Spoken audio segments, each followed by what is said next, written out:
Estamos, por lo que estoy viendo, estamos en 25.53 ya.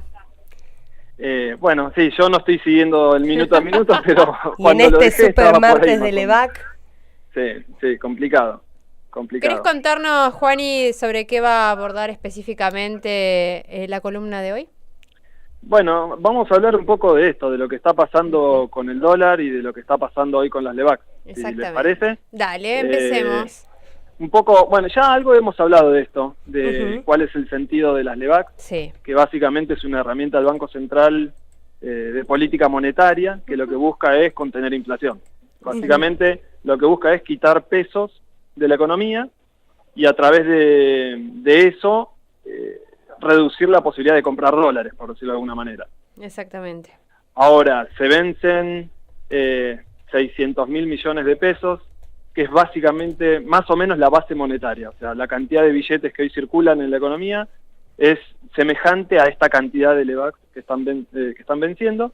Así que, bueno, obviamente eso, en un contexto de volatilidad cambiaria como el que tenemos ahora, genera un nivel de incertidumbre altísimo, porque potencialmente podría duplicarse en un día la base monetaria, ¿no? Y la consecuencia directa de eso sería que muchos de esos pesos irían al dólar y el precio del dólar podría subir de manera todavía más profunda de lo que viene subiendo.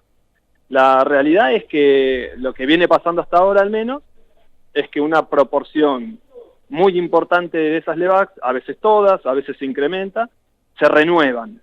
Sí. Es decir, que un porcentaje alto, no sé, 90%, 95%, al 100% o tal vez menos, se van a renovar a una tasa probablemente muy alta, que es básicamente el premio que tiene que pagar hoy el Banco Central a la gente para que decida quedarse en Levacs, que son en pesos, en lugar de irse a dólares, ¿no? Eso te iba a decir, digo, mucha gente estaba preguntándose en función de esto justamente, ¿qué es lo que le conviene? ¿El ahorro en dólares o comprar Levacs?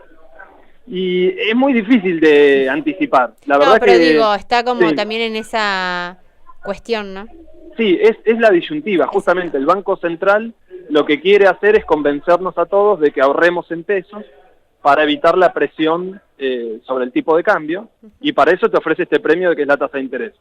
Si el Banco Central convence a muchos, logra su cometido, paga una tasa de interés alta, pero la gente no se va a dólar.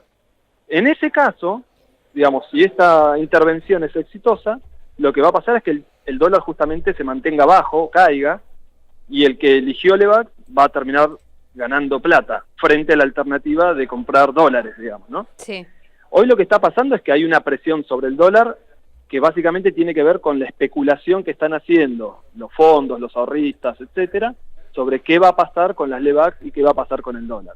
Y es una especulación, digamos, si lo que puede pasar mañana es que se convalide, si se quiere, esa especulación sobre la opción que hagan los ahorristas de manera masiva en relación a las Levacs, es decir, si la eligen o no la eligen, y en función de eso, hoy el mercado anticipa un valor del dólar a 25 pesos, ¿no? 25,50.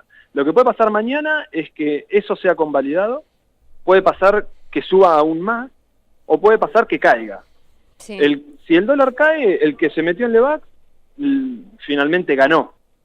Si el dólar sube más, ganó el que dijo, no, me salgo ya del peso, y si el dólar más o menos se mantiene a 25, más o menos la situación es equilibrada, digamos, ¿no? Pero ese valor a 25 hoy de alguna manera está reflejando lo que de manera especulativa los grandes inversores opinan sobre la política monetaria en el corto plazo. ¿Cuál te parece, Juani, que es la estrategia, no te digo en términos de largo plazo, pero sí de mediano plazo por parte del gobierno, digo, teniendo en cuenta toda esta situación? Bueno, ¿cuál es la estrategia? ¿Fue la pregunta? Sí. Mirá, ¿O cuál es, si es que la hay, digamos? Claro, me parece que el gobierno tuvo una estrategia, me parece a mí, relativamente inconsistente hasta diciembre del año pasado. Inconsistente, ¿cuál era la estrategia? Era básicamente a través de la emisión de Levac reducir la presión inflacionaria, ganarle a la inflación.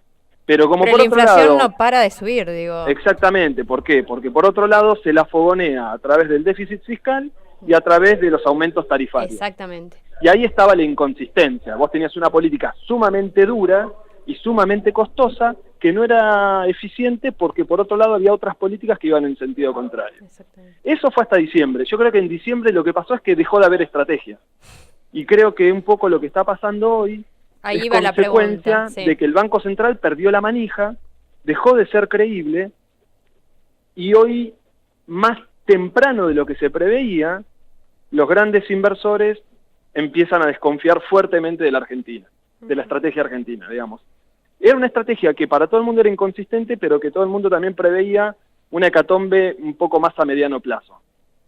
Lo que pasó en diciembre yo creo que fue eso, se perdió la estrategia, se perdió la manija, y la credibilidad de alguna manera llegó a un camino, tuvo un camino más corto del que hubiera tenido en el otro escenario, que no era bueno, que terminaba mal, pero que tal vez no generaba este fenómeno tan en el corto plazo. No solamente eso, digo, ni siquiera se puede prever una baja en la inflación para los meses subsiguientes. Digo, de hecho, los últimos aumentos todavía no los vemos reflejados en las cifras oficiales, que las vamos a ver el mes que viene cuando volvamos a analizar, digo, el incremento de la inflación en nuestro país, ¿no? Digo, sí, las políticas claramente no están, digamos, además de ser inconsistentes entre sí, digo, no están generando ningún tipo de resultado, ¿no? Sí, yo creo que es tal cual, lo que decís, les está reventando el modelo en las manos. Sí. Y bueno, y eso, entre otras consecuencias, trae aparejado que la discusión de metas inflacionarias se vuelve casi ridícula, ¿no? Porque hoy seguimos con una meta blanqueada del 15% de inflación para el año, que había arrancado en 10%, cosa que ya era ridículo, y hoy ningún consultor prevé que la inflación vaya a ser menos del 25% este año. De hecho, hoy es más del 25%. Exacto. Y sería el 25% si esto se estabiliza o tiende a bajar. Si no, probablemente sea más. Juani, si esto todavía se pierde más de control, puede llegar a ser más. Claro. Pero Juani, pensando también un poco que post-mundial vamos a arrancar con toda la cuestión de lo que son las campañas, ¿cómo crees que va a posicionarse el gobierno con respecto a eso? Digo, pensando en la incidencia que tiene la cuestión de la economía en las elecciones, ¿no?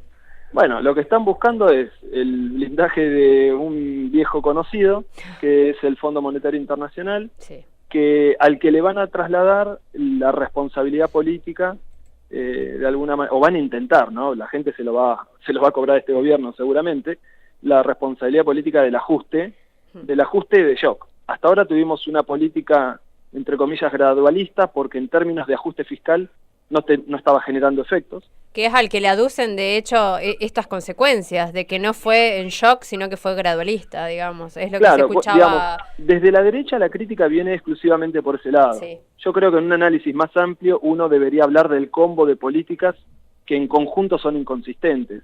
Me parece que si vos hubieras tenido una política de crecimiento económico, podés darte el lujo del gradualismo, porque el crecimiento es el que te garantiza la capacidad de repago, el achicamiento del déficit, etcétera. Cuando vos tenés la suma de políticas que tuvo este gobierno y además desregulás el mercado de capitales, porque no nos olvidemos que este gobierno propició que cualquier inversor especulativo de corto plazo pueda sacar su plata cuando quiera, en lugar de tener que esperar 4 meses como era antes, como era desde el 2006. Además, le permitió a los exportadores que no liquiden divisas, con lo cual hoy que las necesitas, no tenés a nadie que venga y la ponga. Claro. Entonces, generaste un montón de condiciones que en conjunto te hicieron volcar. Yo creo que por eso este modelo lo critican por derecha y por izquierda, digamos. Sí, sí. No cumple con ninguno. ¿Y vos crees que, por ejemplo, la llamada al FMI es parte también de este planteo, de este modelo, o es una especie de manotazo de abogados porque ya no nos queda otra cosa que hacer que volver a vendernos? Sí, yo creo que es, de alguna manera, no era parte de la estrategia política de este gobierno.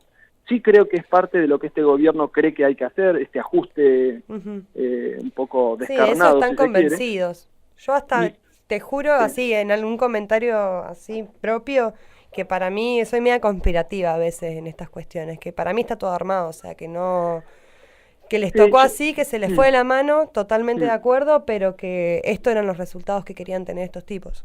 Sí, creo que no, para mí no hay duda respecto de que este gobierno buscaba una política en este sentido. Lo que sí creo que hay una ala más política que creía en el gradualismo, claro, y que tenían sus planillitas de convergencia de convergencia significa que en algún momento esto se iba a solucionar progresivamente en el 2020 y pico, y ahí manejaban sus planillitas de Excel, básicamente como los miembros del gabinete, de jefatura de gabinete, venían con esta estrategia, y otros que creían que todo eso era un cuento y que había que jugar con el shock. Claro. Y ninguno que apostara a una política de crecimiento en base al fortalecimiento del consumo interno como estrategia, digamos, ¿no? Eso sigue siendo así, ninguno sigue apostando a ese crecimiento. Lo que está ganando hoy la pulseada es la política de shock, porque es lo que cae. Lo que sí, esa política de ajuste es consistente con ambas miradas del gobierno, digamos, con los más políticos y con los, si se quiere, menos gradualistas. Ambos coincidían en que tenían que hacer el ajuste. Los más políticos en realidad lo proponían más a mediano plazo porque creían que esa era la mejor estrategia para ser reelectos. No porque creyeran que fuese lo mejor tal vez para la economía, ¿entiende? Sí, creo que hoy ya la estrategia te la impuso el mercado, hoy ya no podés elegir. Hoy el mercado les está diciendo que si vas por el camino del ajuste, hacelo en serio. La alternativa sería ir por otro camino, pero este gobierno no lo va a hacer nunca, digamos. Y no, seguramente que no, porque se desvía demasiado de lo que es un poco la mirada o lo que los caracteriza a ellos, ¿no? Bueno, Juani, sumamente interesante poder seguir hablándolo, porque lo cierto es que da para hablar muchísimo más, pero vamos a ir viendo cómo sigue esto y seguramente vamos a tenerte pronto en alguna columna adelantada, digamos, y no la mensual, porque creo que la coyuntura así lo va a requerir. Bueno, yo espero su llamado entonces. Bueno. Dale, muchas gracias, Juani, te mandamos un abrazo. Otro para ustedes. Ese era el licenciado Juan Ignacio García, coordinador de Super Martes de Levax, nos venía a charlar un poco de la situación económica. Él es coordinador de la carrera de Economía, docente de la casa, y nos echó un poquito de luz, bastante luz, sobre cómo viene la situación económica, que es bastante oscura.